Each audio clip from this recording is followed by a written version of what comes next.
I watch New York, you know, the New York City police endorsed me, and I love them. They're one group people. of the New York City police. But I watched 6 months ago policemen walking down a street, and people were dumping water on their head. They had absolutely no fear. There was no retribution. I thought it was a low point. I thought it was a low point for New York City's finest. And frankly, those cops should have turned around and really done something. We have another question on this subject from Pastor Carl Day. He's from Philadelphia, voted for Jill Stein last time. How you doing, Mr. President? Good. You've coined the phrase, "Make America Great Again." Right. When has America been great for African Americans in the ghetto of America? Are you aware of how tone deaf that comes off to African American community? Well, I can say this. We have tremendous African American support. You've probably seen it in the polls. We're doing extremely well with African American, Hispanic American at levels that you've rarely seen a Republican have. If you talk about Make America Great, if you look at just prior to, and I'm talking about for the black community, you look just prior to this horrible situation coming in from China when the virus came in, that was probably the highest point, home ownership for the black community. Home ownership, lower crime, the best jobs they've ever had, highest income, the best employment numbers they've ever had. If you go back and you want to look over many years, you could just go back 6 or 7 months from now. That was the best single moment in the history of the African American people in this country, I think, you know, I would say. Well, I mean, your statement is, though, make it great again. So historically, the African American experience, especially in these ghettos that have been redlined, historically, these ghettos that have systemically been set up and treated the way that they have been, the conditions of the drugs, the guns, and everything else that actually created the symptoms for what we see, that you profess to be just the democratic cities in themselves.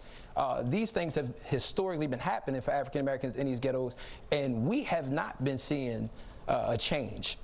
Quite frankly, under your administration, under the Obama's administration, under the Bush, under the Clinton, the very same things happen, and the very same systems and cycles continue to ensue. And we need to see, because you say again, we need to see when was that great, because that pushes us back to a time in which we cannot identify with such greatness. And I mean, you've said everything else about choking and everything else, but you have yet to address and acknowledge that there's been a race problem in America. So if you go, well, I hope there's not a race problem. I can tell you there's none with me, because I have great respect for all races, for everybody. This country is great because of it. But when you go back 6 months and you take a look at what was happening, you can't even compare that with past administrations. When you look at income levels and a lot of things, because of the job situation where they had the lowest income, the best unemployment numbers they've ever had, the black community by far. And that was solving a lot of problems. And you know what else it was? It was bringing people together. I was starting to get, just before this was, you know, we were having a long run of success, I was starting to get calls from Democrats that, hey, it's starting to work. Let's get together. People that you would never have thought this would have happened with. There was going to be unity, but unfortunately that was hurt because we got set back. But now, I think next year is going to be one of our best years economically. But income equality is still, income equality is higher.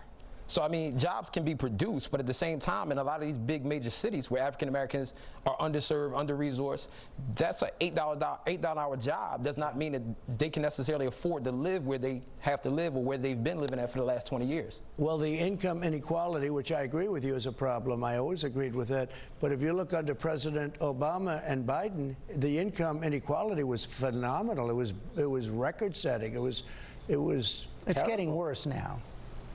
Well, we're talking about a plague coming in. Before the plague, we were doing very well. Now, we will soon be doing well again because we're going to have a fantastic third quarter. You're seeing the numbers come in. I think you're going to have a GDP that's mid-20s and maybe much higher. Somebody said 35. I don't know. These are all records we're talking about. And you're going to have a very good, economically, you're going to have a very good year next year.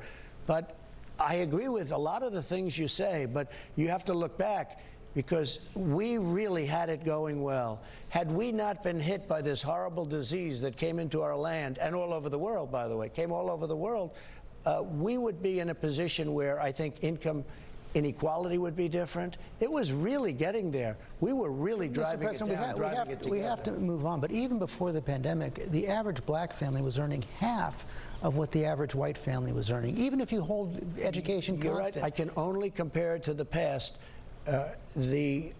The African American, the black community, was doing better than it had ever done by far, both in terms of unemployment, home ownership, so many different statistics, even in terms of But there was crime. still a gap between blacks and Well, whites. I mean, there was a gap, but we were doing a good job. It was getting better.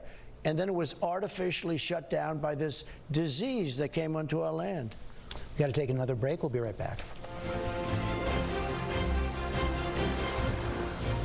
The executive power shall be vested in a President of the United States.